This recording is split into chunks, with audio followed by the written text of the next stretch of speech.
The suicide forest, যার আরেকটা নাম সি অফ ট্রেস, যেখানে এসে দাঁড়ালে গাছের শব্দ, হাওয়ার শব্দ, এমনকি পাখির ডাক কোনোটাই কানে এসে পৌঁছয় না। ভয়ঙ্কর এক নিস্তব্ধতা গ্রাস করে মানুষকে।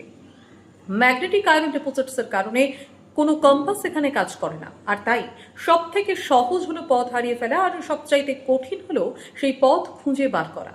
বহু মানুষ আছেন যারা গাছের সঙ্গে কোমরে দড়ি বেঁধে রাস্তা ঠিক করেন, সামনের দিকে এগোন। ভলক্যানিক সয়েলের কারণে এখানে শব্দ অ্যাবজর্ভ করে ফেলে, আর ঠিক সেই কারণেই ভয়ঙ্কর নিস্তব্ধতা গ্রাস করে মানুষকে। প্রচুর মানুষ আছেন যারা কিনা সুইসাইড করার জন্য এই জায়গাটাকে বেছে নেন।